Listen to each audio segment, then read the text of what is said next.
श्री गुरवे नमः।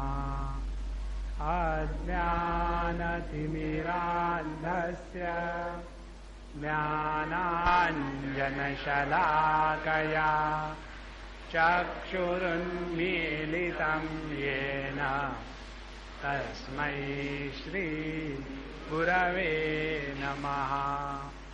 गुरुर्ब्रह्मा गुरुर्विष्णुः गुरुर्देवो महेश्वरः गुरुरेव परं ब्रह्म तस्मै श्री गुरवे नमः। तस्मै श्री गुरवे नमः।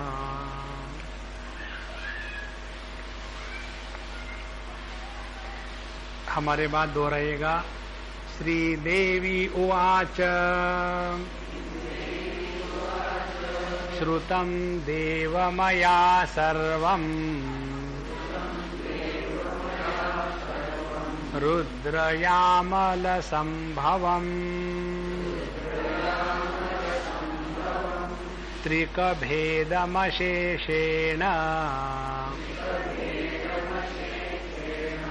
सारात् सारविभागशः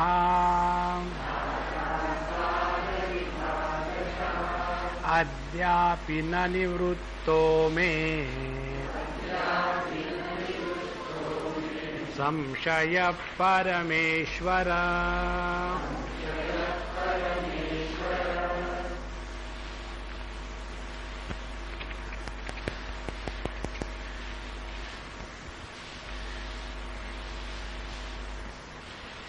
श्री देवी उवाच, यह जो पूरा ज्ञान है विज्ञान भैरव में, यह ज्ञान देवी शक्ति गौरी और उनके पति भगवान शिव इन दोनों में प्रश्नोत्तर रूप में है। वैसे देखा जाए तो देवी या शक्ति शिव या परमात्मा से भिन्न नहीं है। भगवान शंकराचार्य इसका वर्णन बड़े विचित्र प्रकार से करते हैं। कहते हैं कि सन अपि असन अपि उभयात्मिकानो। वहां कहते हैं यह जो परमात्मा की शक्ति है ये है और है भी नहीं, और दोनों का मिक्सचर भी है। सन्नाप्य सन्नाप्य उभयात्मिकानो, फिर भिन्न अभिन्न उभयात्मिकानो। यह परमात्मा से भिन्न भी है और अभिन्न भी है, और उभयात्मिकानो दोनों प्रकार से है, भिन्न होते हुए भी अभिन्न और अभिन्न होते हुए भी भिन्न। तीसरी बात, यह जो परमात्मा की शक्ति है, देवी है, यह अंग युक्त है और अंग रहित भी है, और दोनों का मिक्सचर है। और ऐसा बताने के बाद कहते हैं महद अद्भुता अनिर्वचनीय रूपा। ये कैसे हो सकता है कि कोई वस्तु है भी और नहीं भी?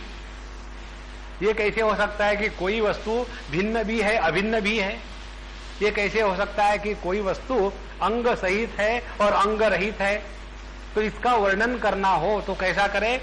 तो भगवान शंकराचार्य विवेक चूड़ामणि में कहते हैं कि महद्भुता, ये बड़ी विचित्र है, अद्भुत है, और इसीलिए अनिर्वचनीय रूपा।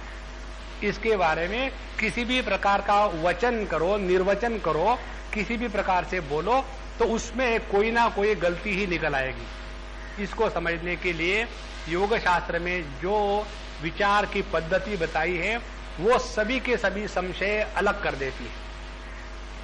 तो यह जो देवी है अपने पति शिव जी से अभिन्न होते हुए भी ये प्रश्न कैसी पूछ सकती है कि हे देव, हे भगवान, मया सर्वम श्रुतम, मैंने सब कुछ सुन रखा है, मेरे द्वारा सब सुन रखा है। क्या क्या सुन रखा है आपने? कहते हैं रुद्र यामल संभवम। रुद्र और यामल, रुद्र इस शब्द का तात्पर्य अन्य प्रकार से संस्कृत के व्याकरण के अनुसार निकालते हैं। रुद्र माने रोदनात् रुद्र, जो दूसरे को रुलाता है उसको रुद्र कहते हैं। तो रुद्र भगवान तो संहार करने वाले हैं, तो जिसका संहार होगा बाकी तो रोएंगे ही। तो ये इसका अर्थ नहीं है इस संदर्भ में। रुद्र माने रुक, रुक माने रुग, रुग माने बीमारी, इसी से शब्द बने रुग्णालय। तो रुक शब्द है ओरिजिनल। और रुद्र, द्र मीन्स द्रावी, जो अपने जीवन के, संसार के जितने भी सुख दुख है, जितने संसार रूपी रोग के लक्षण है, उनको जो नष्ट करने वाला है वो है रुद्र, और वो है परमात्मा स्वयं। केवल परमात्मा के ही दर्शन से दुनिया के सब जितने रोग इत्यादि है वो नष्ट हो जाते। पर इसीलिए रुद्र।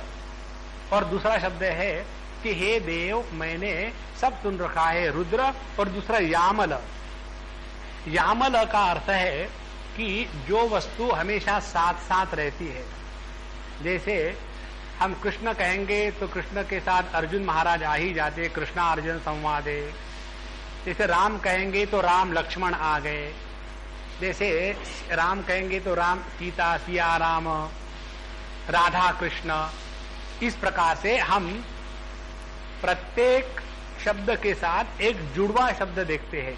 तो ये जुड़वेपन को संस्कृत भाषा में यामल कहते हैं। तो रुद्र यामल, तो रुद्र यामल का अर्थ क्या हो गया फिर? परमात्मा और उसकी शक्ति, इसी एक तत्व को लेकर के संत ज्ञानेश्वर महाराज ने अपने अमृतानुभव के प्रथम अध्याय का पूर्ण विवरण किया है। और ये विवरण एक बार दिमाग में बैठ जाए तो आप बिना चाहे मेडिटेशन में 24 आवर। कैसा? अब हम इसको इसी उदाहरण से बताते हैं। अग्नि और उसकी दाहिका शक्ति। अग्नि और दाहिका शक्ति को हम कहेंगे रुद्र यामल। रुद्र यामल कैसे कहेंगे? यदि हम अपने आप को अग्नि से भिन्न रखते हैं तो क्या होगा? अग्नि की जो दाहिका शक्ति है उसके द्वारा हम प्रभावित होंगे। अग्नि की दाहिका शक्ति हमको जलाएगी। और यदि हम अग्नि के साथ एक हो जाते हैं तो अग्नि की दाहिका शक्ति जैसे अग्नि को नहीं जला सकती वैसे हमको भी नहीं जलाएगी। और यही बात बड़े बड़े योगियों के जीवन में दिख पड़ती है कि जिन्होंने अपने साधना के द्वारा पृथ्वी तत्व, जल तत्व, इन दोनों को जीत करके जो अग्नि तत्व में स्थित हो गए हैं, ऐसे व्यक्ति ने यदि अग्नि में हाथ भी डाल दिया तो भी उनके हाथ को कभी कोई चोट या जलना नहीं होता। तो उन्होंने किया क्या है? अग्नि तत्व के साथ एक जब हो गए तो अग्नि तत्व की जो शक्ति है जलाने की, वो जलाने की शक्ति उस अग्नि तत्व को नहीं जला सकती। उसी प्रकार से रुद्र यामल का अर्थ ये हो गया परमात्मा और उसकी शक्ति।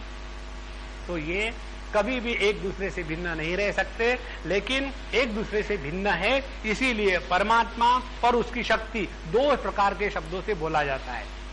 तो कहते हैं हे भगवान, हमने रुद्र और यामल, परमात्मा और उसकी शक्ति, इसके बारे में काफी सुन रखा है। श्रुतम देव मया सर्वम रुद्र यामल संभवम।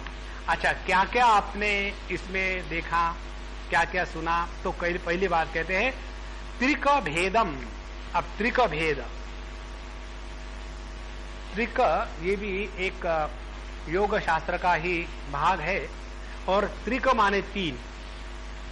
इसको हम आपको वेदांत के शब्दों में बताएंगे, क्योंकि योग शास्त्र के शब्दों के संस्कार हम लोगों में कम है, तो इसमें कहीं कंफ्यूजन ना होवे, इसीलिए हम वेदांत के ही शब्दों का प्रयोग करके तत्व वही बताएंगे। त्रिक माने तीन। अब ये तीन कौन सी बात है? पहले योग शास्त्र के अनुसार बताते हैं। पहले वह परमात्मा जिसमें उसकी शक्ति अव्यक्त है, तो शुद्ध परमात्मा तत्व जहां उसके शक्ति का निर्देश अलग से नहीं किया गया, जिसको परम शिव कहेंगे और जिसको वेदांत की भाषा में ब्रह्म कहेंगे, पर ब्रह्म कहेंगे, वो एक। दूसरी बात, वही परमात्मा तत्व जब उसके शक्ति के संदर्भ से बोला जाता है, जैसे एक तो है आदमी, तो यो शुद्ध पर ब्रह्म है, और उसी आदमी का इंट्रोडक्शन किया जाता है, ये अमुक अमुक फैक्ट्री के प्रोडक्शन मैनेजर है। तो अब उस व्यक्ति की प्रोडक्शन मैनेजर के संदर्भ में जो बात बताई गई है वो उसका कंडीशनड एक्सप्रेशन है। तो पहले हो गया परब्रह्म, जिसको परम शिव कहा है। दूसरा जो त्रिक में, तीन में से एक ये बात हो गई परब्रह्म, दूसरी ईश्वर। ईश्वर माने जो परमात्मा अपने माया शक्ति के साथ अपनी प्रकृति को हो या अव्यक्त को हो या शक्ति को हो, यदि भागवत की भाषा में कहेंगे तो श्री कृष्ण और उनकी शक्ति राधा, यदि राम जी और उनकी शक्ति सीता जी, शिव जी उनकी शक्ति गौरी जी, इस प्रकार से जो अपने शक्ति के संदर्भ में बोला गया है, यही परमात्मा का दूसरा रूप ईश्वरत्व। परब्रह्म एक, ईश्वर दूसरा, और तीसरा उसी परमात्मा की अभिव्यक्ति परिच्छिन्नता के रूप में। तो तीन बातें हो गई। जीव को लेकर के परिच्छिन्नता, जहां जीव ने अपने आप को परिच्छिन्न स्वीकार कर लिया तो ईश्वर को परोक्ष कर दिया, दूर ढकेल दिया। तो हम अपने आप को जब परिच्छिन्न स्वीकार करेंगे तो ये हो गया नरत्व या जीवत्व। तो परमात्मा की अभिव्यक्ति को इन तीन स्थानों पर स्पष्टता से जानना चाहिए। इसको कहते त्रिक भेद। भेद माने रहस्य, भेद माने भिन्नता, भेद माने अलगपन। तो ये अलगपन का क्या रहस्य है, ये हमने सब सुन के रखा है। इसीलिए जब हम शास्त्रों में विचार करते हैं तो इस विचार में ये तीन प्रकार का विचार होता है। एक कि हम जो अपने आप को परिच्छिन्न मान के बैठे हैं, जान के नहीं बैठे, मान के बैठे हैं। जब जानेंगे तो पता चलेगा कि हम परिच्छिन्न है ही नहीं। जब जानते नहीं है तब मानते हैं। गुरु को हम जानते थोड़ी है कि वो अपने स्वरूप में स्थित है, तो फिर हम क्या करते, मान लेते हैं हमारे गुरु रियलाइज है। कहां तक, कमर तक। तो पहले हमने अपने आप को जीव मान लिया है।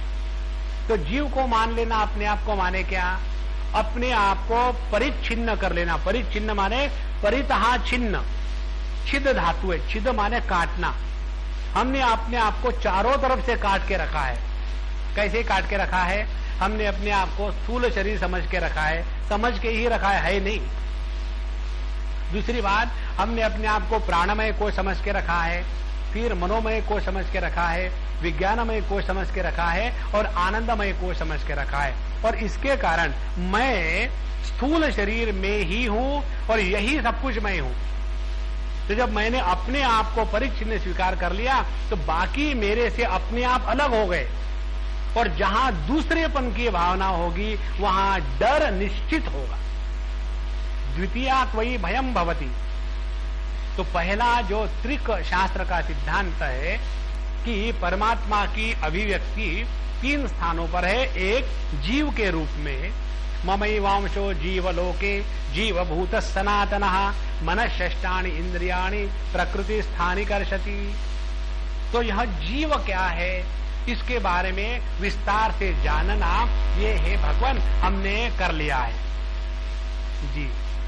दूसरी बात आ जाती है ईश्वर। तो यदि हमने अपने आप को परिच्छिन्न मान के रखा है कि हम तो अल्पज्ञ है क्योंकि हमारी बुद्धि छोटी सी है, एक चम्मच, फिर अल्प शक्तिमान क्योंकि हम ज्यादा से ज्यादा 2 पापड़ उठा सकते हैं और कुछ नहीं उठा सकते, और तीसरी बात हम है अल्पव्यापी, ज्यादा से ज्यादा 6 फीट चौड़े और 4 फीट ऊंचे, इससे ज्यादा हम व्याप्त नहीं है। तो फिर हम यदि अपने आप को ऐसे समझते हैं देश काल वस्तु के द्वारा परिच्छिन्न, तो हम ईश्वर की क्या कल्पना करेंगे? ईश्वर की कल्पना अपने विरुद्ध होगी। तो हमने यदि अपने आप को देश से परिच्छिन्न समझ लिया है तो परमात्मा की कल्पना करेंगे भगवान सर्वव्यापी है। सर्वव्यापी है तो क्या आप में नहीं है? देखो ये गड़बड़ मत करना। भगवान सर्वव्यापी है लेकिन मैं तो जीव हूं। सबको सुनने को आ रहा है कि नहीं? नहीं आ रहा, वेरी गुड। अन्यथा मेरा ही मनन हो रहा है।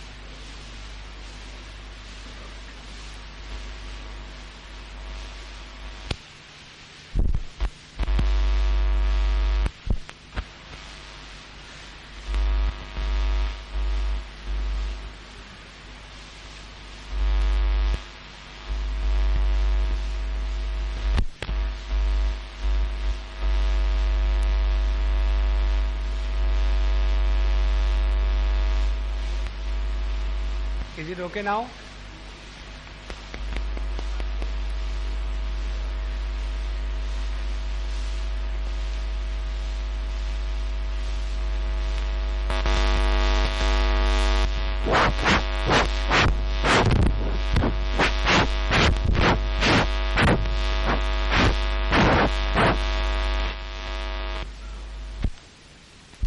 भी कहती है कि हे देव, मैंने या हमने रुद्र यामल संभवम, रुद्र यामल शास्त्र में जो त्रिक भेद है, त्रिक भेद माने परब्रह्म क्या है, उसके बाद ईश्वर क्या है, और तीसरी बात कि यह जीव क्या है। परब्रह्म, ईश्वर और जीव, इन तीनों के बारे में रहस्य को जानना ये हमने पूरा कर लिया है। अब इन तीनों का रिलेशन क्या है? इन तीनों का रिलेशन ये है कि जीव है गवर्नड, जिसको नियंत्रित रखा जाता है, और ईश्वर है गवर्नर, जो इस जीव के जीवन को नियंत्रित रखता है। और फिर परमात्मा परब्रह्म क्या है? वो जीवों को अधिष्ठान के रूप में सपोर्ट करने के बाद भी जीवत्व का दुख नहीं लेता, और ईश्वर को ईश्वरत्व के अधिष्ठान देकर भी ईश्वरत्व के द्वारा वो परिच्छिन्न नहीं होता। तो जो ईश्वर होते हुए भी ईश्वर नहीं, और जो जीव होते हुए भी जीव नहीं, माने जिस पर ईश्वरत्व और जीवत्व अध्यारोपित किया है, ऐसा परमात्मा तत्व परब्रह्म। इन तीन प्रकार से जब हम तत्व को जानते हैं, तब हमने तत्व को पूर्ण विस्तार से जान लिया है। तो यह है त्रिक भेद। इस त्रिक भेद के बारे में एक श्लोक आता है। ये श्लोक सुनकर के कई वेदांतियों को या जो वैदिक धर्म के अनुसार चलने वाले हैं, उनको बड़ा दुख होता है। एक बार आवाज ठीक होगी तो आप खेलना बंद कर दो। वो श्लोक ये है, वेदादिभ्य परम शैवम, शैवाद वामम तु दक्षिणम, दक्षिणात् परतः कौलम, कौलात् परतरम त्रिकम। वेदों से श्रेष्ठ है शैवागम, शैवागम से श्रेष्ठ है वाम शैवागम, वाम शैवागम से श्रेष्ठ है दक्षिण शैवागम, दक्षिण शैवागम से श्रेष्ठ है कौल शैवागम, और कौल शैवागम से श्रेष्ठ है त्रिकम। इस प्रकार से विचारों के सूक्ष्मता के अनुसार इन्होंने इस शास्त्र का भेद किया है। और इसीलिए कहते हैं कि ये त्रिक भेद, यह विचारों की पराकाष्ठा है। कौन सी विचारों की पराकाष्ठा है? तो पहले कहते हैं वेदों में कर्मकांड में फंसा करके वही रखा जाता है, इसीलिए उससे बढ़कर के शैवागम में परमात्मा की द्वैत भाव से उपासना करी जाती है। तो यह जो उपासना के द्वारा प्रभु को प्राप्त करने की पद्धति है, वो वेदों के कर्मकांड से बढ़कर के श्रेष्ठ है, पहली बात। दूसरी बात, इस शैवागम से जो उपासना प्रधान है, इससे बढ़कर के है वाम शैव आगम। वाम शैव आगम में क्या है कि उसमें जगत में जितने भी हमारे अनुभव आ रहे हैं, शब्द स्पर्श रूप रस गंध, इनको जानने के समझने के, इन सभी अनुभवों में हमारा ध्यान अपने शुद्ध चैतन्य पर रहता है। ये है वाम शैवागम। इस वाम शैवागम से बढ़कर के और आगे है दक्षिण शैवागम। उसमें जगत के सभी अनुभवों से उपरुत होकर के व्यक्ति ध्यानाभ्यास में नित्य निरंतर बना रहता है। और यह दक्षिण शैवागम जो है, उसमें ध्यान की प्रधानता है और जगत के अनुभवों को एकदम उदासीनता से देखा जाता है। और यह दक्षिण शैवागम से बढ़कर के और अगला है कौल शैवागम। उसमें कौल शैवागम में संपूर्ण विश्व में जो एक चैतन्य है, एक कॉन्शियसनेस है, एक चिति है, उसके साथ तादात्म्यापन्न बन करके रहना, यह है कौल शैवागम। कौल माने कुल, कुल माने टोटल, जो सभी चैतन्य के साथ एक होकर के रह रहे। और इससे भी बढ़कर के आखिरी है त्रिक। जिस त्रिक में ये अनुभूति है कि यह संपूर्ण विश्व परमात्मा के आनंद की अभिव्यक्ति है। अब देखो कितनी स्टेजेस हो गई। वेदों में कर्मकांड का महत्व, जिसके द्वारा प्राप्ति अप्राप्ति का चक्कर, इससे बढ़कर के फिर उपासना, जिसमें उपासना के द्वारा जगत की वस्तुओं को प्राप्त नहीं करना बल्कि परमात्मा की शक्तियों को प्राप्त करना, इससे बढ़कर के अपने प्रत्येक अनुभव में चैतन्य का प्राधान्य, इससे बढ़कर के संपूर्ण चैतन्य एक है इस अनुभूति में निष्ठा प्राप्त करने का अभ्यास, इससे बढ़कर के है कि यह संपूर्ण विश्व केवल परमात्मा के आनंद की अभिव्यक्ति है। और इसी को लेकर के हमारे संत तुकाराम महाराज कहते हैं, आनंदाचे डोही आनंद तरंग। तो यह जो स्थिति है उन्होंने जो गाई है अपने अभंग में, यह त्रिक शास्त्र की पराकाष्ठा है। इसीलिए देवी कहती है अपने पति शिव जी से कि हमने त्रिक भेद के बारे में, आपके तत्व के बारे में सुन के रखा है। अब सारात सार विभागशः, अब इसका सार माने सभी शास्त्रों के ज्ञान की पराकाष्ठा ये त्रिक शास्त्र में आई है।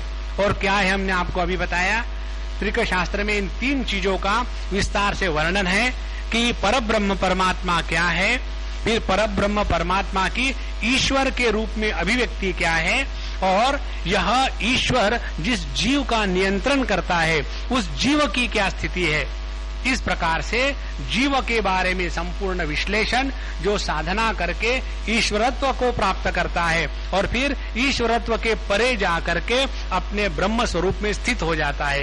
ये सभी की सभी बातें जिस त्रिक शास्त्र में बताई है उसके विभाग है। कौन सी विभाग है उसमें बताते हैं कि इसमें तीन प्रकार के विभाग मुख्य रूप से बताए हैं। पहला भाग है जो सबसे कनिष्ठ है, जो सिद्ध मार्ग में प्रयोग में लाया जाता है और जिसको कहते हैं क्रिया शक्ति का आह्वान। क्रिया शक्ति का आह्वान माने जिसमें क्रिया का प्राधान्य है। इसीलिए कई लोग जब आध्यात्मिक मार्ग पर पहले पहले आ जाते हैं तो वो पहली पुस्तक पढ़ते हैं autobiography of A Yogi. That is the first novel on spirituality which most of us read.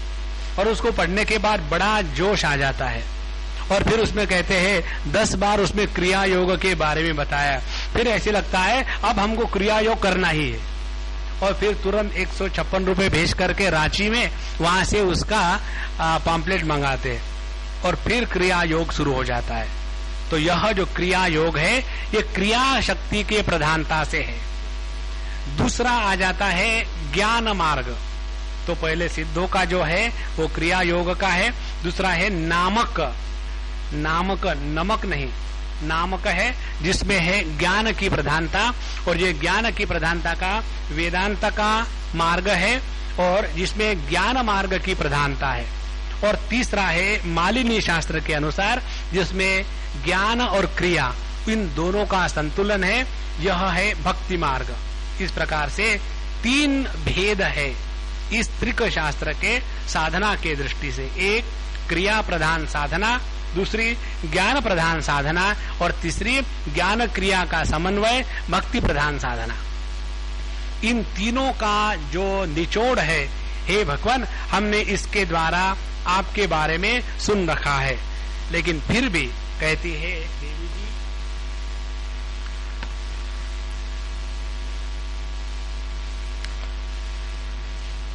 अद्यापि न निवृत्तों में संशय परमेश्वर।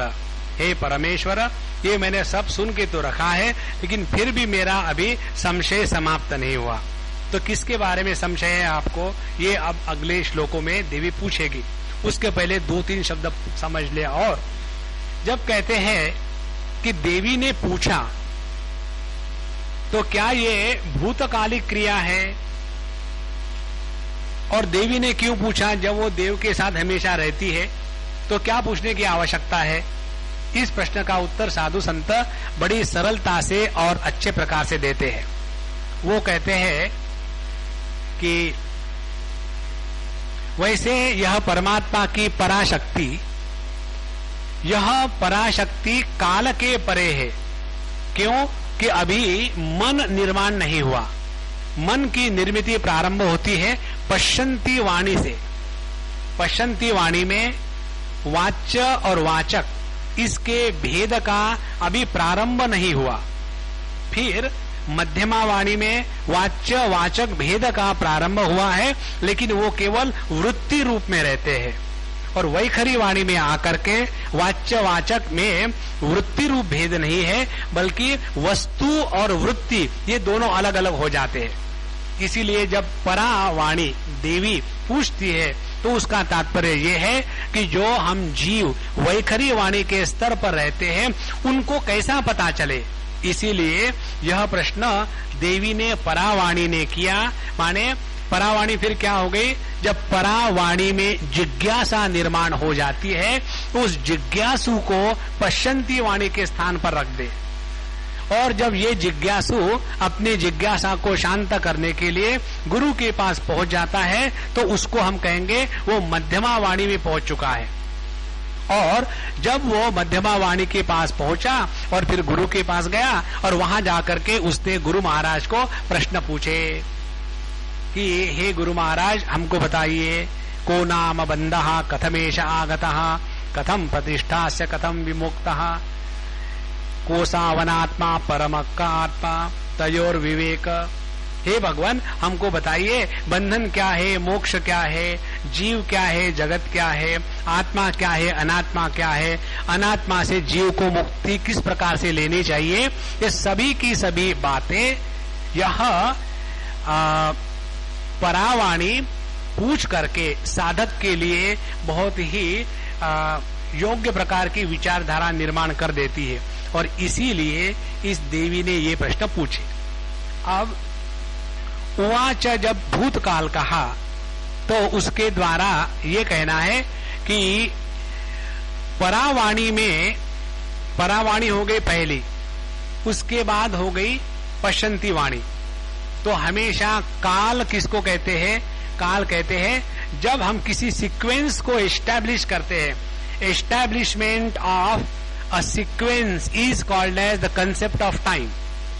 पहले सूर्योदय, फिर सूर्य ऊपर आया, फिर सूर्य अस्त हो गया, तो इसको लेकर के काल की कल्पना करी जाती है। इसीलिए काल की परिभाषा एक ये है, कलनात् कालः, जो सीक्वेंस को एस्टैब्लिश करता है उसको काल कहते हैं। तो पहला परावाणी का स्थान और उसके बाद पश्यंती वाणी का। और इसीलिए इसमें बताते हैं कि यह पहले पूछा था। इसका तात्पर्य काल का प्राधान्य नहीं है कि यह हमेशा प्रत्येक साधक के अंतःकरण में प्रश्न है और उसका उत्तर परमात्मा उसी के हृदय में बैठकर ही देता है। इसलिए अपने आध्यात्मिक जितने प्रश्न है, समस्या है, उन सब का उत्तर हमको अपने ही हृदय में मिलता है, बाहर नहीं।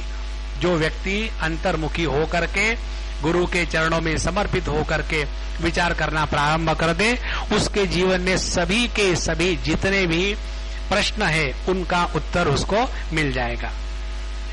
तो श्रुतम देव मया सर्वम रुद्रयामल संभवम त्रिकम त्रिक भेदम अशेषेण सारात् सार विभागशः अद्यापि न निवृत्तो में संशयः परमेश्वर।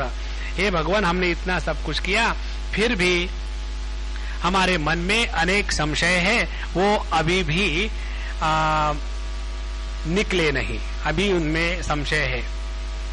अब यह परमात्मा के शक्ति की जो अभिव्यक्ति है, उस अभिव्यक्ति को लेकर के परमात्मा के बारे में क्या क्या शास्त्रों में भिन्न भिन्न विचार है, उसका आधार लेकर के क्या हम परमात्मा के तत्व को जान सकते हैं। इस प्रकार से देवी दूसरे श्लोक से पूछती है, किम रूपम तत्वतो देव शब्दराशि कलामयम् किं वा नवात्मभेदेन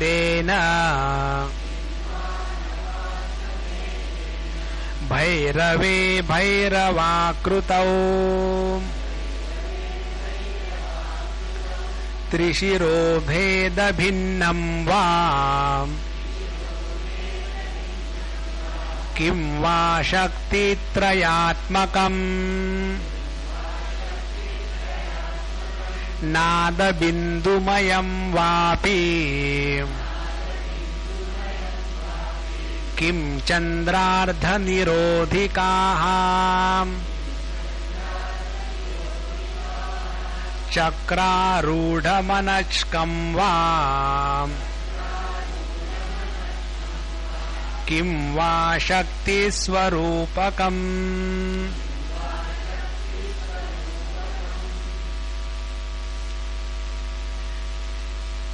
पहले 1-1.5 श्लोक में देवी ने कहा था कि हमने सब सुन रखा है लेकिन हमारा संशय निवृत्त नहीं हुआ। तो क्या क्या सुन रखा है उसके बारे में देवी कहती है, हे देव किम त्वम तत्वतः रूपम भवति, आपका तात्विक स्वरूप क्या है। तात्विक स्वरूप माने परिपूर्णता के दृष्टि से परिपूर्णता का अनुभव। 3 प्रकार की स्थिति है। एक, परिपूर्णता के दृष्टि से परिच्छिन्नता क्या है। दूसरी, परिच्छिन्नता के दृष्टि से परिपूर्णता की क्या स्थिति है। तीसरी, परिच्छिन्नता का परिच्छिन्नता के साथ क्या संबंध है। ये जो अभी हमने हिंदी में कहा उसी को हम अंग्रेजी में कहेंगे ताकि हिंदी जल्दी समझ में आएगी। What is the position of the absolute from the absolute standpoint? What is the position of the relative from the absolute standpoint? What is the position of the absolute from the relative standpoint? And what is the position of the relative from the relative standpoints? अब इसी को हम उदाहरण के द्वारा कहेंगे तो विचार स्पष्ट हो जाएगा। एक लहर का दूसरे लहर के साथ जो संबंध है उसको हम कहेंगे परिच्छिन्नता का परिच्छिन्नता के साथ क्या संबंध है। What is the relationship between one wave and the other waves? दूसरा, इस परिच्छिन्नता का संपूर्णता के साथ क्या संबंध है। What is the relationship between the wave and the ocean? तीसरी बात, इस पूर्णता का परिच्छिन्नता के साथ क्या संबंध है। समुद्र का लहर के साथ क्या संबंध है।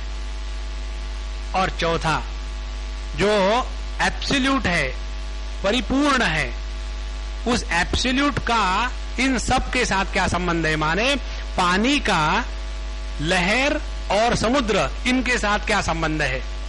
इन चारों को स्पष्टता से जानना माने तत्वतः तत्व का दर्शन करना। तो इसमें क्या क्या जानना है। प्रश्न है, किम रूपम तत्वतो देव, हे देव, हे द्योतनात्मक, हे स्वयं प्रकाश, हे परमात्मा, हे प्रकाश स्वरूप, आपका क्या स्वरूप है। आप पानी हो या समुद्र हो या लहर हो या समुद्र के रूप में कारण हो या लहर के रूप में कार्य हो या समुद्र के रूप में भयानक हो और लहर के रूप में बिचारे हो। हे भगवान, हे पानी, आपका स्वरूप क्या है। देखो, इसके ऊपर विचार करना माने आध्यात्मिक चिंतन करना। हमारा आध्यात्मिक चिंतन या विचार ये होता है कि हमारे बीबी हमारी बात मानती नहीं, कुछ है कि आपके पास जादू। एक दिन एक लड़का आया था मुझे मिलने के लिए, मुंबई का ही है, पता नहीं कहाँ का रहने वाला है।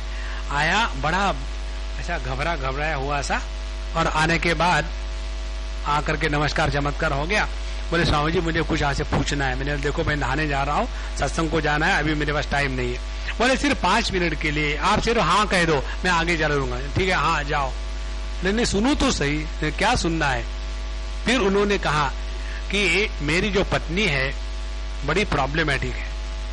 तो एक तांत्रिक है कोई, और वो तांत्रिक मेरा मित्र है, और वो मेरे से कुछ पैसे नहीं लेने वाला, और वो कहता है कि वो तंत्र मंत्र जादू टोना करके उस पत्नी को मेरे पास खींच के ले आएगा, तो अब आशीर्वाद दे दो। तो हमने कहा जब वो खींच के लाएगा तो आशीर्वाद की क्या जरूरत है, नहीं आपके क्या इसके बारे में विचार है।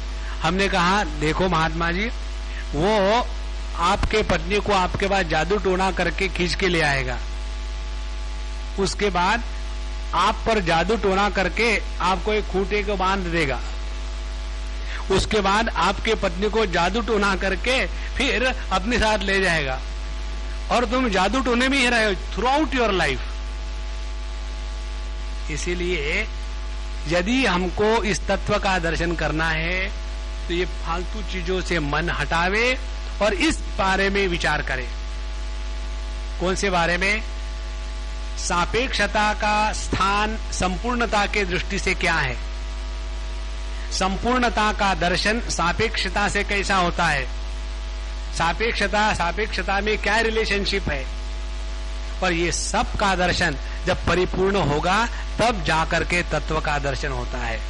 ये तो हम लोग इसी में फंसे, मेरा लड़का मेरी लड़की, उनका लड़का उनकी लड़की, दोनों की शादी हो गई चले गए, और हम चार बुढ़ाओ बैठे, अब हम क्या करें, कोर्स ज्वाइन हो जाओ, दूसरा क्या है ना।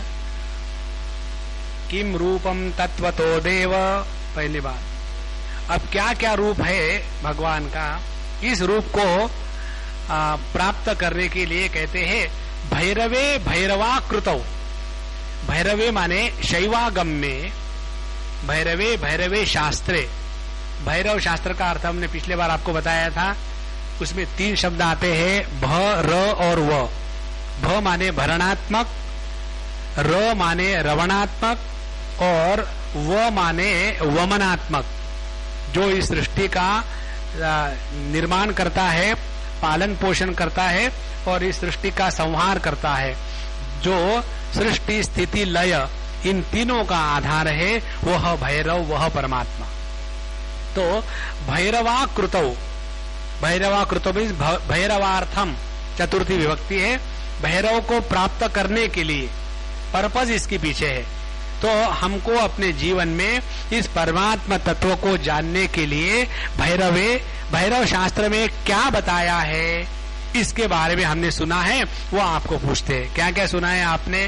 क्या आप तत्व से शब्द राशि कलामयम हो? पहला प्रश्न।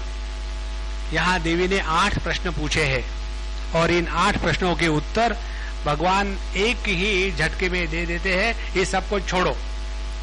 तो 8 प्रश्न क्या क्या है? पहला प्रश्न है, क्या भगवान आपका तात्विक विवेचन शब्द राशि कलामयम है? पहला प्रश्न। दूसरा प्रश्न, किम वा नवात्म भेदेन, क्या ऐसा तो नहीं आप 9 प्रकार से बांटे गए हैं? उसका हम हर एक का विस्तार से बताएंगे, घबराना मत।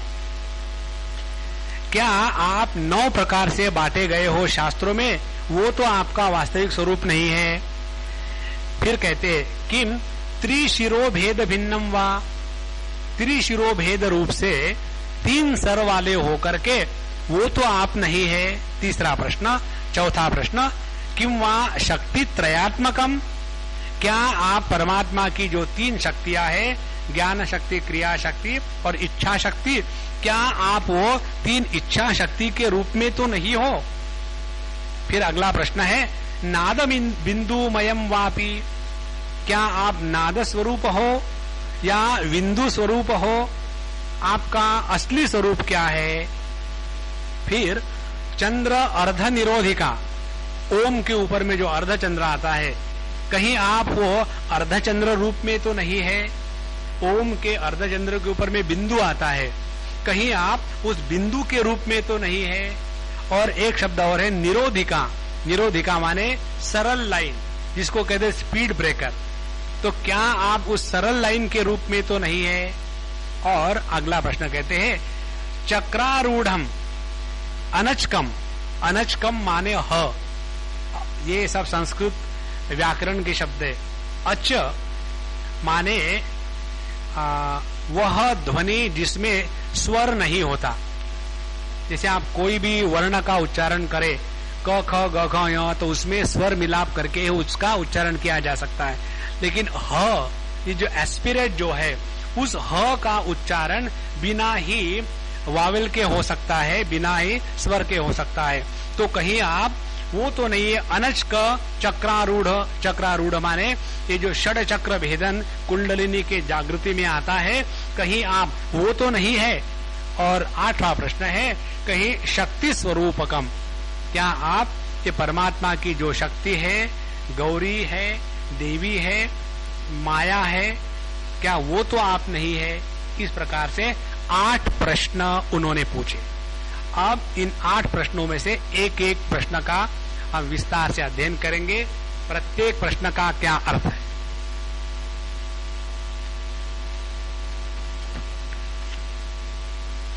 हाँ, तो पहला प्रश्न था कि कहीं आप शब्द राशि कलामयम। अब शब्द राशि किसको कहते हैं? हमारे संस्कृत भाषा में प्रत्येक जो शब्द है उसका रूप 2 प्रकार से बताया गया है। उसमें या तो स्वर होगा या तो स्वर मिश्रित व्यंजन होगा। तो स्वर और व्यंजन इन सब को मिल करके जो वर्णमाला बनती है, उस वर्णमाला में शब्द आ जाते हैं अ से लेकर के ह तक के। अ आ इ ई उ ऊ ए ऐ ओ औ अम आहा क ख ग घ य च छ ज ज न ट ठ ड ध न त थ द ध न प फ ब भ म य र ल व श स ह अप टू हियर। जो मराठी का ळ है वो संस्कृत में नहीं। ह, क्ष और ज्ञ ये कंजंग कॉन्सोनेंट है, ये जोड़ाक्षर है, ये भी ओरियलिस में नहीं आते। सो अ से लेकर के ह तक के ये जो है उसको कहते हैं शब्द राशि। और इस शब्द राशि में इस संपूर्ण विश्व को समाहित किया गया है। कारण कि जगत क्या है, जगत की परिभाषा भगवान शंकराचार्य ने एक ग्रंथ में दी है।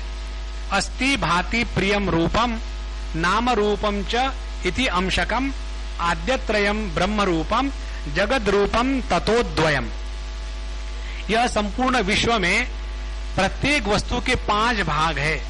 पहले 3 है अस्ति भाति प्रिय सच्चित आनंद, और दूसरा है नाम रूप। यह जो नाम रूप है यह जगत है। माने इस जगत के किसी भी वस्तु का निर्देश करना हो तो नाम या शब्द का सहारा लेना अत्यंत आवश्यक है। इसीलिए बृहदारण्यक उपनिषद कहती है यह संपूर्ण जगत विश्व क्या है, तो कहते हैं कि नामधेयम, केवल नाम मात्र है। जैसे हम किसी को कहते हैं कि हम इनसे प्रेम करते हैं, तो क्या है, ये नाम मात्र है, असली थोड़ी है। असली प्रेम तो हम अपने से करते हैं। जब हम कहते हैं हम इसके सिवा जिंदा नहीं रह सकते और खूब लंबे जीते हैं, तो जो कहा था वो क्या है, नाम मात्र है। तो यह संपूर्ण विश्व जो है अ से लेकर के ह तक के यह नाम मात्र है। और इसीलिए कहते हैं कि हे देव, हे भगवान, कहीं शब्द राशि कलामयम तो आपका स्वरूप नहीं है। तो शब्द राशि कलामयम माने जो शब्द के राशि के द्वारा वर्णित किया जाता है, कहीं वो तो आपका रूप नहीं है, ये आप हमको बताओ। अब इसमें देखो बहुत ही सूक्ष्म विचार है। ये योग शास्त्र में और व्याकरण शास्त्र में आता है। इसको हम आपको विस्तार से बताएंगे, ध्यान से सुनना। परमात्मा की जैसे हमने पहले सुनी थी कि 3 शक्तियां हैं, उसी प्रकार से इसी परमात्मा की शब्द राशि को लेकर के 5 शक्तियां बताई गई है। और ये 5 शक्तियां हैं, एक तो है अनुत्तरा शक्ति, दूसरी है आनंदा शक्ति, आह्लादिनी शक्ति, और तीसरी है ज्ञान शक्ति, क्रिया शक्ति और इच्छा शक्ति। ये 5 शक्तियों को जो बीज है, इन बीजों को कहते हैं, ये बीज है अ, उसके बाद ई, फिर रु, लृ और उ। ये जो स्वर आते हैं अ, आ, ई, उ, रु, लु, इसमें से ह्रस्व अ, ह्रस्व ई, लु, रु और उ, ये 5 जो है बीजाक्षर हो गए। और इन 5 बीजाक्षरों से 5 प्रकार के व्यंजन बनते हैं। ये भगवान की अनुत्तरा शक्ति है। इस अनुत्तरा शक्ति से क ख ग घ य ये 5 वर्ण बनते हैं। और इन 5 वर्णों से उसी सीक्वेंस में पृथ्वी तत्व, जल तत्व, अग्नि तत्व, वायु तत्व और आकाश तत्व बना है। फिर परमात्मा की जो दूसरी शक्ति है जिसका बीज है ई, इस ई से दूसरी जो व्यंजन माला है वो बनती है और वो है च छ च छ न। तो ये जो 5 आ जाए च वर्ग के 5 कॉन्सोनेंट्स व्यंजन, इससे बन जाते हैं 5 तन्मात्रा, शब्द स्पर्श रूप रस गंध।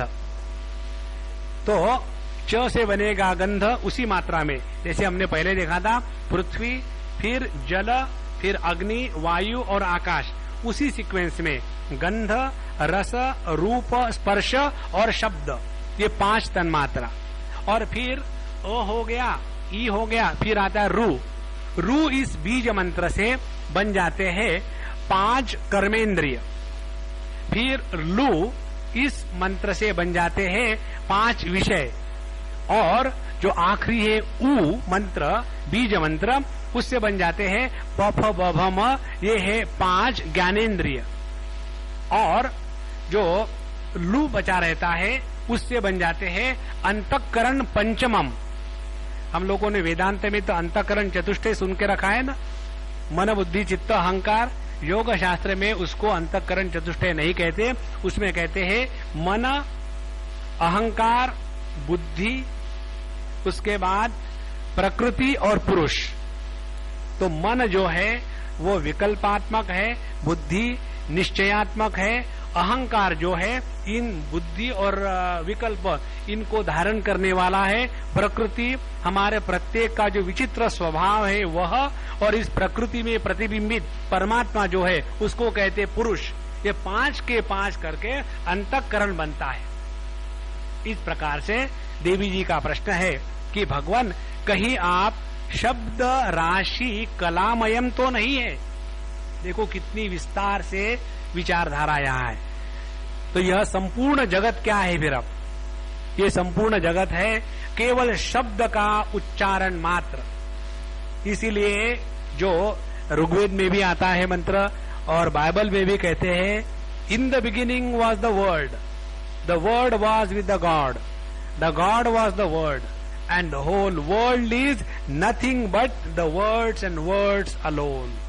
इसी प्रकार से पहले परमात्मा, उस परमात्मा की जो शक्ति है वह शक्ति परावस्था में जब रहती है तब वो नादातीत है, और इस परमात्मा की जो शक्ति है उसकी अभिव्यक्ति नाद के रूप में है, और फिर ये नाद वर्ण के रूप में आता है, और इस वर्ण की अभिव्यक्ति फिर बड़ी सिस्टमैटिकली होती है। पहले बीज मंत्र निकलते हैं अ, ई, रू, लू और उ।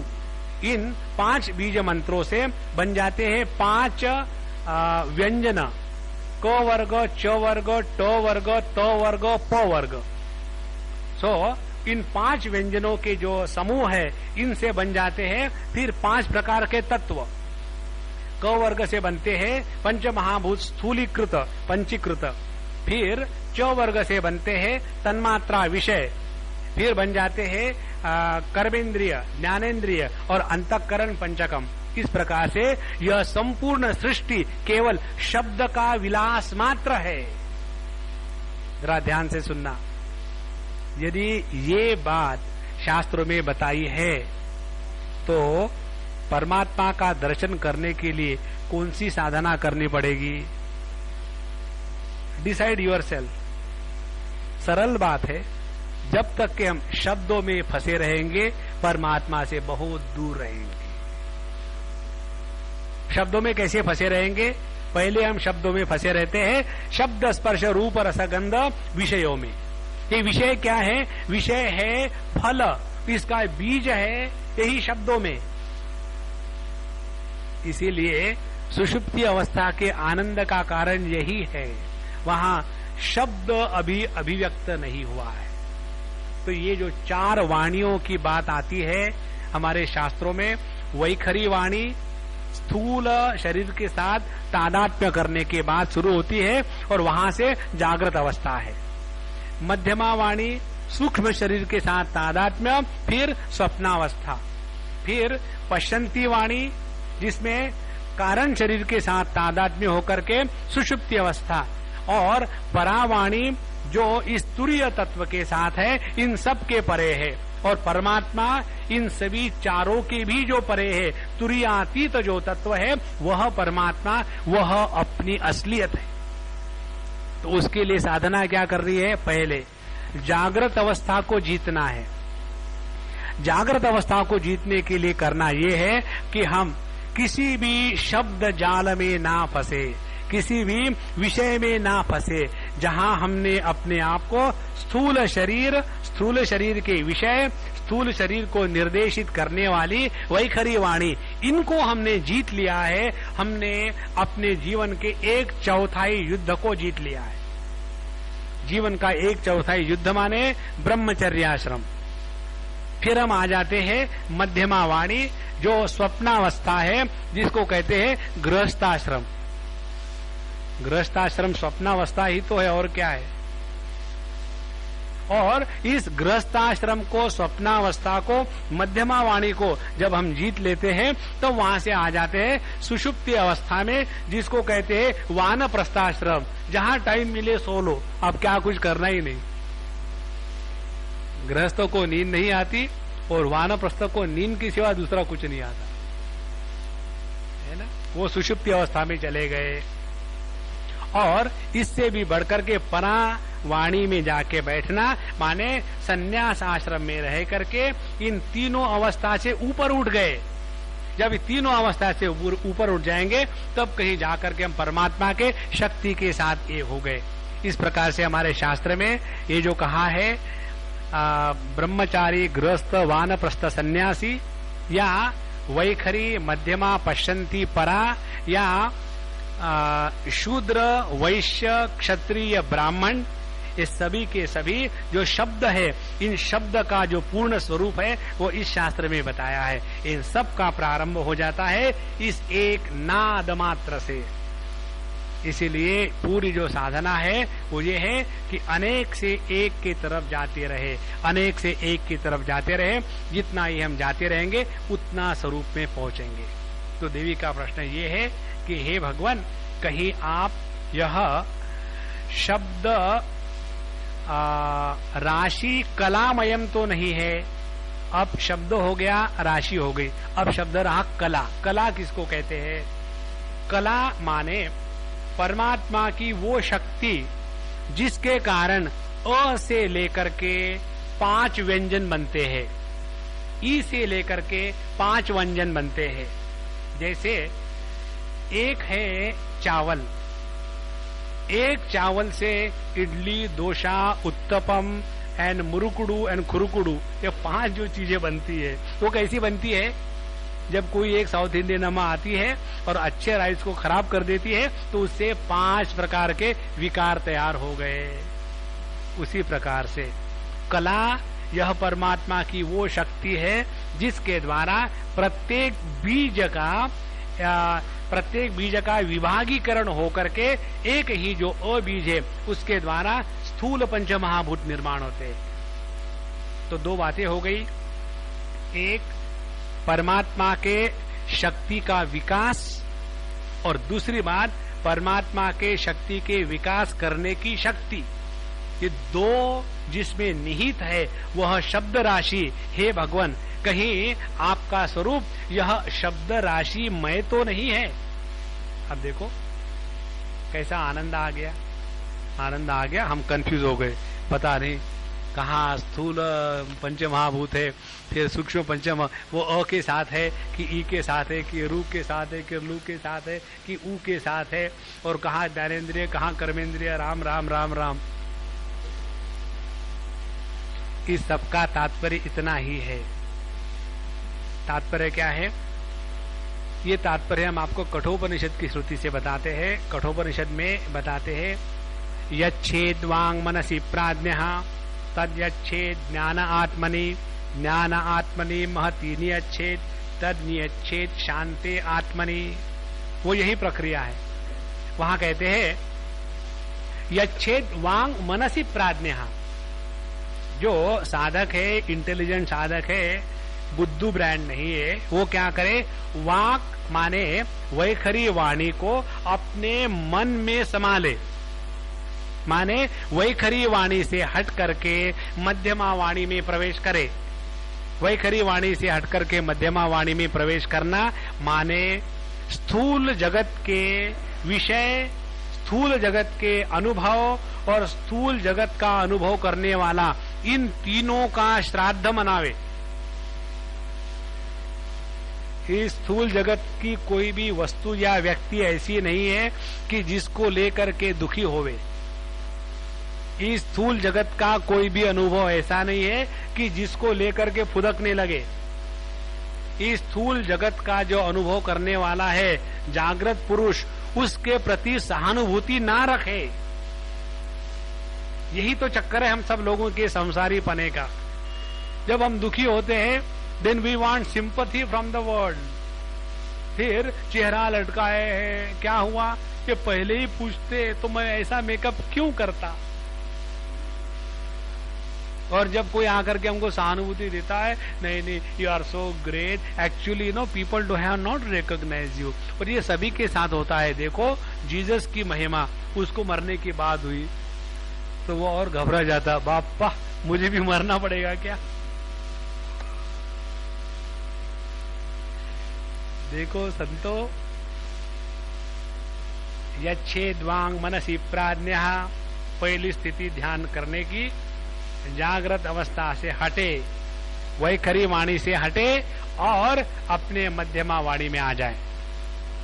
मध्यमा वाणी में आए माने अब हमारा ध्यान बाहर के जगत में नहीं है, अब ध्यान है हमारे अंतःकरण के वृत्तियों के तरफ। वृत्तियां कैसी है, अच्छी है, बुरी है, कितनी है, कम है, ज्यादा है, इनके द्वारा हम प्रभावित हो रहे हैं, नहीं हो रहे हैं, और अपने आप को 30 मार खा समझ रहे हैं या 30 बार मार खाने वाले समझ रहे हैं। दोनों जहां कर्तृत्वाभिमान का प्राधान्य होगा वहां हम सूक्ष्म शरीर में बांधे गए। और यहां से जब हटना है, यच्छेद्वांग मनसी प्राज्ञः तद यच्छेद ज्ञान आत्मनि। अब मन से निकले और ज्ञान आत्मा माने विज्ञानमय कोश में आ जावे। विज्ञानमय कोश में आना माने क्या, मन के किसी भी विकारों का संस्कार और उसका प्रभाव अपने पर नहीं होने देना।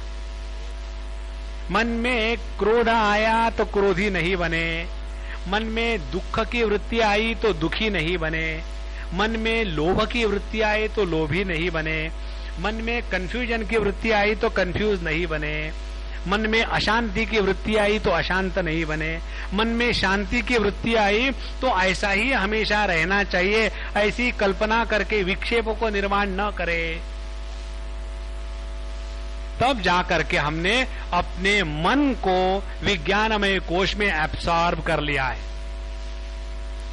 तो क्या हो गई इस शब्द राशि कलामयम शब्द का अर्थ कि यच्छेद वांग वैखरी वाणी को मध्यमा वाणी में ले आवे, फिर तद यच्छेद ज्ञान आत्मनि, वहां से निकल करके हम पश्यंती वाणी में पहुंचे जहां वाच्य वाचक भेद ये समाप्त हो चुका है। यदि वहां तक हम आ गए तो हमने सुषुप्ति अवस्था में प्रवेश किया।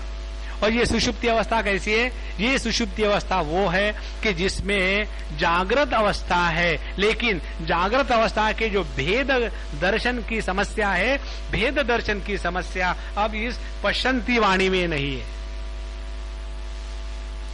और यहां तक आने के बाद तद यच्छेद शांते आत्मनि, फिर इस पश्यंती वाणी को शांत आत्मा माने परा वाणी में स्थित कर दे।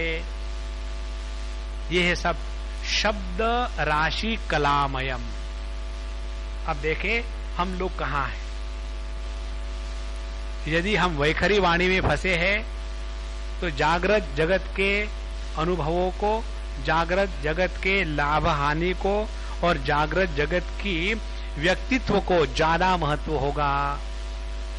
यदि हम मध्यमा वाणी में फंसे हैं तो कर्तृत्वाभिमान, मैं ध्यान करने वाला, मैं 8-8 घंटे बैठ सकता हूँ, बाकी लोग तो 2 मिनट भी नहीं बैठ सकते, मैं बहुत पवित्र हूँ, बाकी तो बड़े अपवित्र है, मैं रोज नहाता हूँ, रोज हफ्ते में 1 बार नहाते हैं, मैं आ गए, फंस गए अपने मध्यमा वाणी में। अब इस मध्यमा वाणी से निकल गए, आ गए पश्चंती वाणी में। पश्चंती वाणी में मैं का साम्राज्य समाप्त हो गया और ये जो मैं है, अब ये मैं वृत्ति के मल में फंसा हुआ नहीं है। पश्चंती वाणी का मैं जिसमें वृत्ति की चद्दर नहीं ओढ़ी हुई। वैखरी वाणी का मैं जिसमें जड़त्व की चद्दर है। मध्यमा वाणी का मैं उसमें वृत्ति की चद्दर है। पश्चंती वाणी का मैं उसमें वृत्ति के चद्दर को हटा दिया है। और जब परावाणी में पहुंचते हैं तो वहां मैं भी नहीं बचता। मैं कब कहेंगे? जब तू होगा तब न। जहां सभी प्रकार के भेद समाप्त हो गए वो है परावाणी।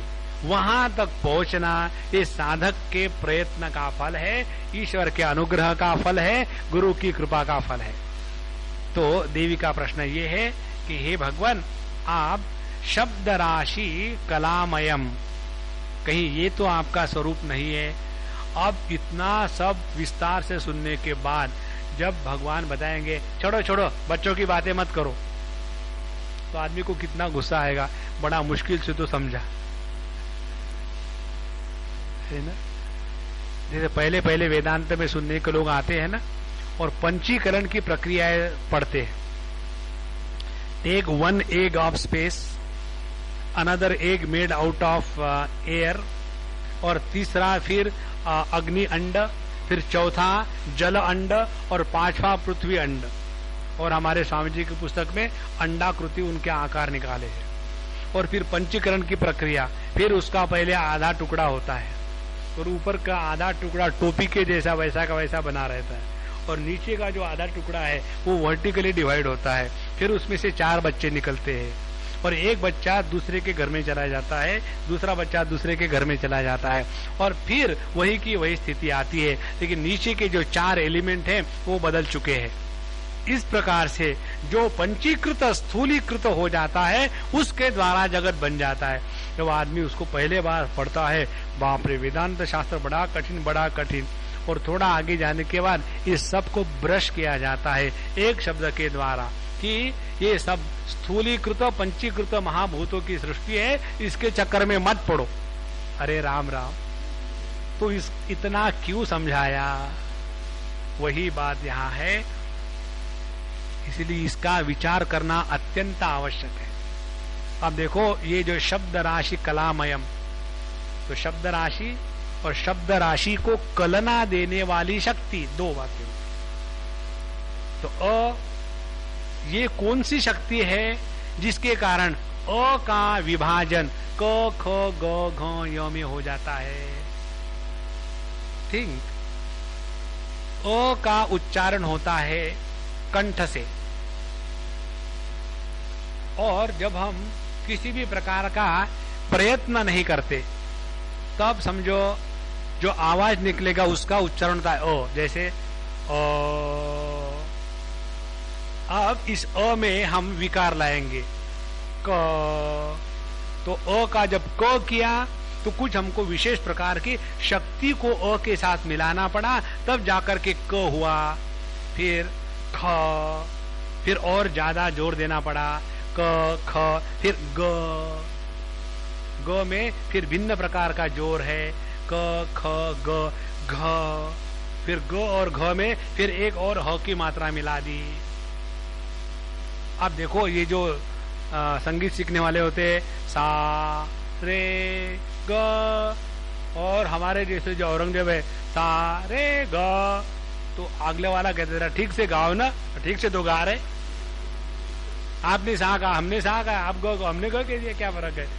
लेकिन वो स्वर का जो भिन्नता है, कौन सा स्वर क है, कौन सा प है, कौन सा म है, कौन सा ध है, नी है, इसका ज्ञान जिसको है उसको पता चलता है। उस एक ही स्वर को इस शक्ति के द्वारा एक करने के बाद उसके 7 स्वर कैसे बनते हैं, उस 7 स्वरों को या एक ही स्वर को भिन्न प्रकार के व्यंजनों में अभिव्यक्त करने वाली जो शक्ति है उसको कहते हैं कलनात्मिका कला शक्ति।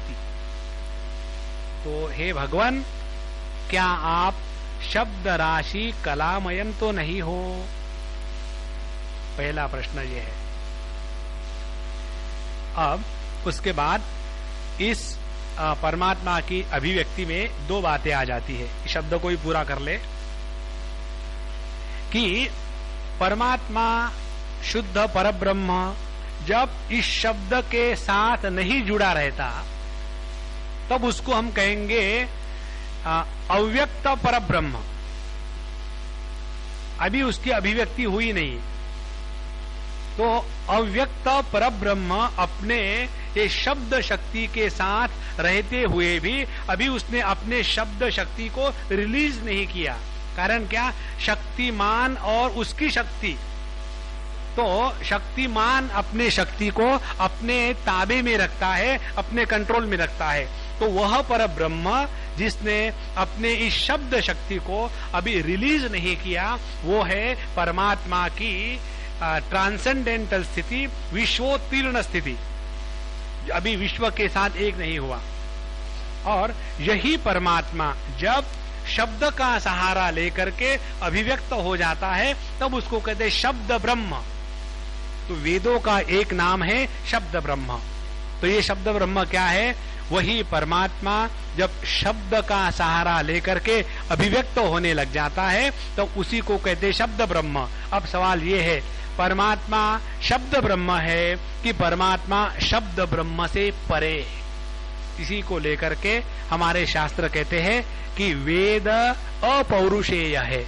अपौरुषेय है माने किसी मनुष्य की निर्मित नहीं है, क्योंकि प्रत्येक शब्द वेदों का यह उस परमात्मा की ही जो आंतरिक शक्ति है, शब्द शक्ति, उसी की अभिव्यक्ति है।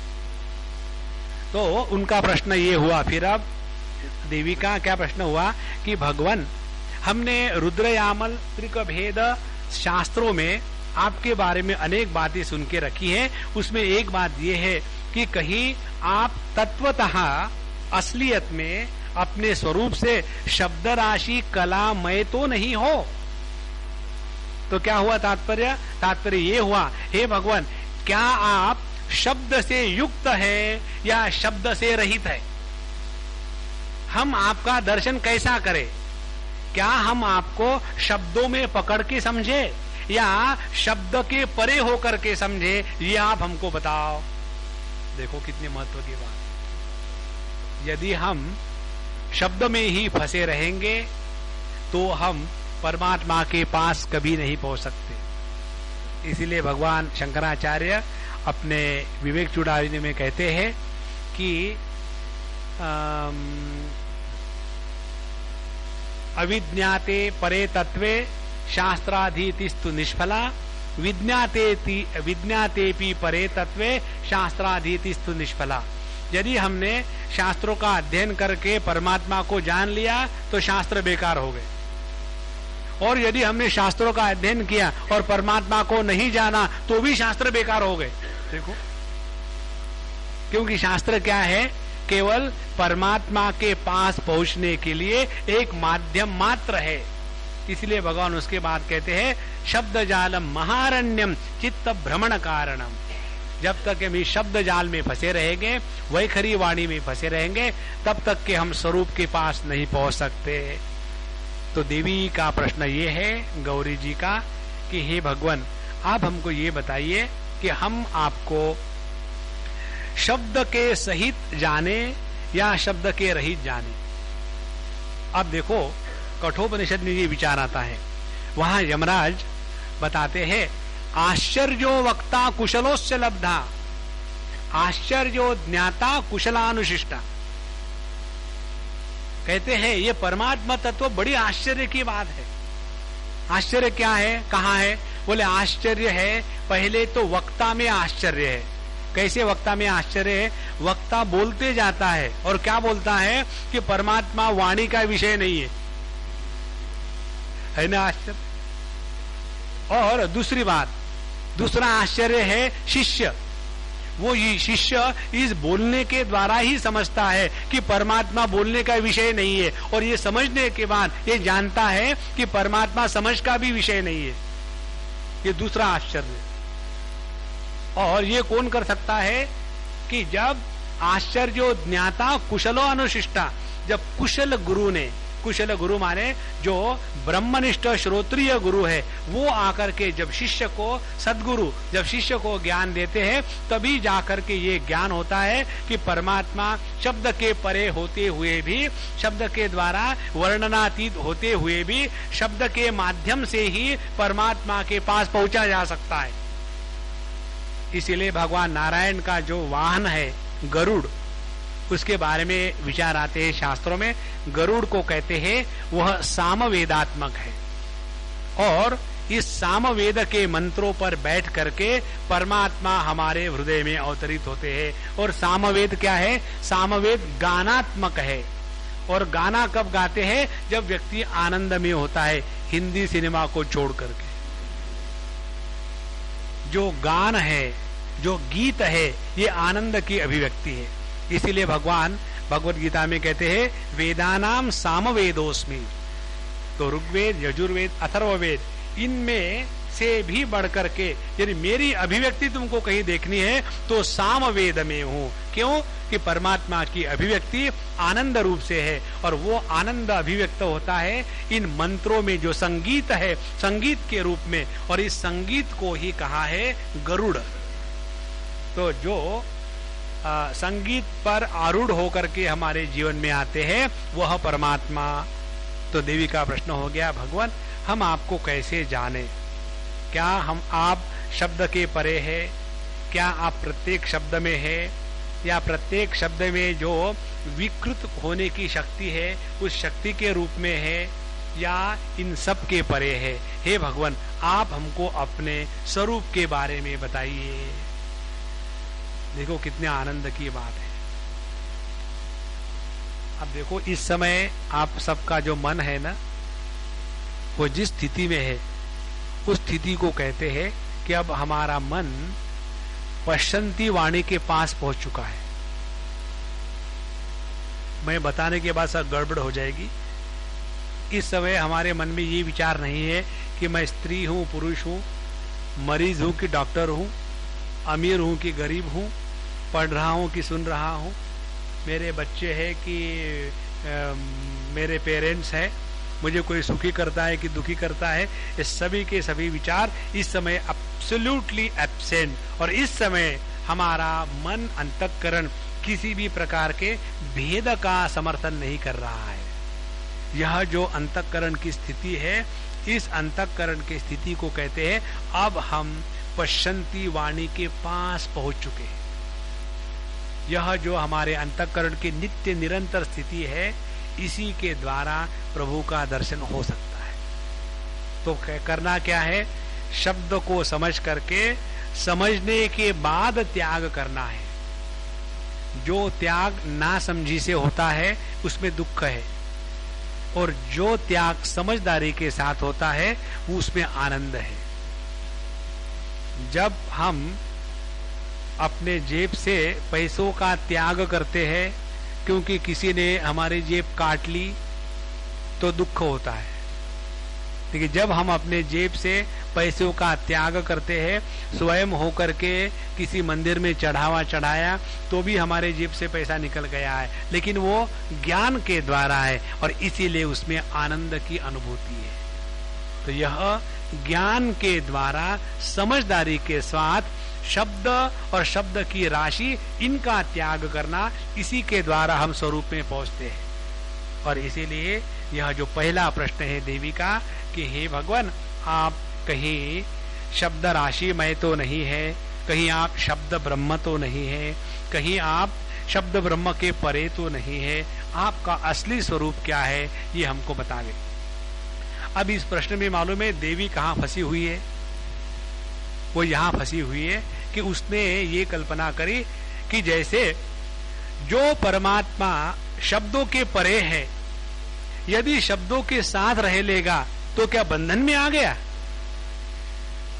जो अग्नि अपने दाहिका शक्ति के परे है, दाहिका शक्ति के परे है माने दाहिका शक्ति अग्नि को प्रभावित नहीं कर सकती। तो जो अग्नि अपने दाहिका शक्ति के परे है, जब उसकी दाहिका शक्ति जागृत हो जाएगी तो क्या वो अग्नि का अधपतन हुआ है? ये उसका प्रश्न है। क्या परमात्मा को हमेशा अव्यक्त ही रहना चाहिए? क्या परमात्मा हमेशा निर्गुण निराकार ही होवे? यदि वो सगुण साकार हो गया तो क्या उसमें कुछ कमी आ गई है? ये हम लोगों के मन के प्रश्न इस प्रश्न में निहित है। इसीलिए परमात्मा को जानना माने ये नहीं कि परमात्मा केवल निर्गुण निराकार है, ये जानना आधा ज्ञान है, डेंजरस। और ये जानना नहीं परमात्मा सगुण साकार ही है, ये भी जानना, ये भी आधा ज्ञान है। फिर असली ज्ञान क्या है? जो सगुण साकार रूप में अभिव्यक्त होने के बाद भी जिसके निर्गुण निराकारत्व को कहीं आंच नहीं आती, वह परमात्मा मैं हूं, ये जो ज्ञान है यही ज्ञान की पराकाष्ठा है। और इसी में जाकर के किसी भी प्रकार का दुराग्रह नहीं रहता। दुराग्रह जब आ जाता है जब हम सगुण साकार में फंसते हैं या निर्गुण निराकार में फंसते हैं। जो फंसे हैं उनकी मुक्ति कभी नहीं हो सकती। इसीलिए यह जो देवी का प्रश्न है बहुत सूक्ष्म है, जहां हम लोग फंसे हैं कि परमात्मा जागृत स्वप्न सुषुप्ति इनके परे है। तो ये जागृत स्वप्न सुषुप्ति क्या है? वो भी उसी की अभिव्यक्ति है। एक संत महात्मा के फक्कड़ महात्मा के पास एक व्यक्ति पहुंचे और प्रश्न पूछते, भगवान ये तो समझ में आ गया कि निर्गुण निराकार परमात्मा है, लेकिन ये सगुण साकार क्या है? तो फक्कड़ महात्मा ने कहा तुम्हारा तऊ। देखो, अरे महाराज एकमेवा द्वितीय। 7वें अध्याय में भगवान ने कहा है कि मत्तः परतरम नान्यत् किंचिदस्ति धनंजय। हे धनंजय, मेरे से बढ़कर के, मेरे जैसा, मेरे से कनिष्ठ कुछ नहीं है। क्यों? कि मैं मात्र हूं, मुझ में ही श्रेष्ठता, अन्यथा और कनिष्ठता इसकी कल्पना करी जाती है। श्रेष्ठता की कल्पना माने ईश्वरत्व, अन्यता की कल्पना माने जगत्व और कनिष्ठता की कल्पना माने जीवत्व। मैं ही एक तत्व हूँ जिसमें जीव जगत ईश्वर ये कल्पना के भेद है, ये काल्पनिक भेद है। वास्तव में मैं ही जगत हूँ, मैं ही जीव हूँ और मैं ही ईश्वर हूँ। इस प्रकार से परमात्मा की संपूर्णता के दृष्टि से जो ज्ञान की प्रक्रिया है उसको बताने के लिए देवी ने ये प्रश्न पूछा है कि भगवान कहीं आप शब्द राशि कलामयम तो नहीं हो? ये प्रश्न पूछने के बाद फिर दूसरा प्रश्न आता है, उसको हम अगले क्लास में लेंगे। श्री कृष्णा श्री कृष्णा श्री कृष्णा। ओम पूर्णमदः पूर्णमिदं पूर्णात् पूर्णमुदच्यते पूर्णस्य पूर्णमादाय पूर्णमेवावशिष्यते। ओम शांति शांति शांति। हरि ओम। श्री गुरुभ्यो नमः। हरि ओम।